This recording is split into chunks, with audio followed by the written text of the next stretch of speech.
The first type of positioning using CSS that I want to examine with you is called relative positioning. Now, relative positioning is something that we don't always use exclusively when we're creating layout inside of a CSS design. However, it is useful every once in a while when we want to tweak some elements. Let me show you what I've done here. Inside of the Files window, I'll collapse my CSS here for a second.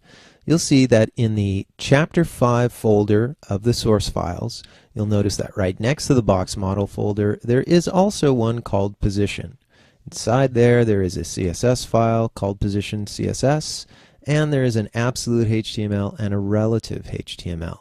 I'd like you to double-click the relative HTML, and that'll open up this page right here.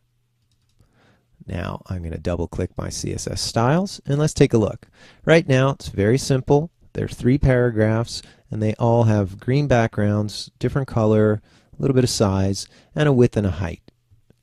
But one of these paragraphs, you'll notice the one in the middle, paragraph 2, also has a custom class called Relativity. I have not created that custom class. We're going to do that together. So let's go back to our design view. We'll go to our CSS styles, and we'll create a new CSS rule. Right now, because that was selected, it knows that my contextual selector type should be a class, and the name is .relativity, the name of our class that we created. I'll click OK. Now let's see how relative positioning works. We'll go to the category called Positioning, and in here you'll see different types of positioning. We'll talk about absolute and fixed later on. But if I go to relative positioning, what now we can do is, if you press apply, nothing happens. But notice, the placement is going to be dictated by top, right, bottom, and left. Now, the way to think of relative positioning is this. Relative to where paragraph should normally be positioning, I want you to move it, for example, so many pixels from the left. So if I came in here and said 100 pixels from the left and press the apply key, well, nothing seems to be happening at the moment. So let's click OK. And once we've done that, then you can sort of see what's going on. Well, what's the deal with that? How does that work? I'm going to double click relativity again, and just to make it look even more different, let's come in here and we'll give it a background color that is different from the other ones.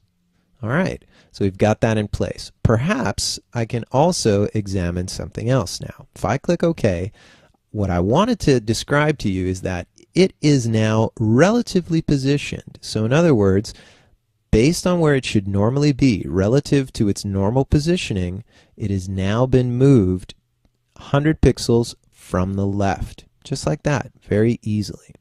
There's a couple things you need to be aware of. Number one, by relatively positioning this element, it has not changed the regular flow of HTML. What that means is, if we go to the split screen view, you'll notice that paragraph number 1 is still on top. Paragraph number 2 is still in the middle, and paragraph number 3 is still underneath all of those.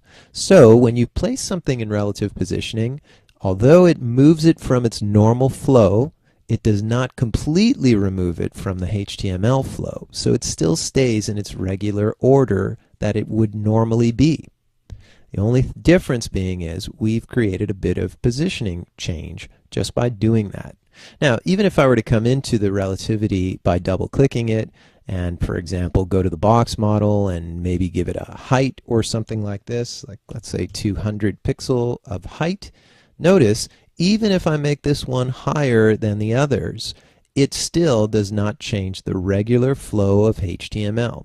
So while it's moved over and it's a little bit higher, it still is in effect exactly where it should normally be, except for its positioning. So that's a little bit about relative positioning. Think, relative to where I'm normally supposed to be, move me to another point.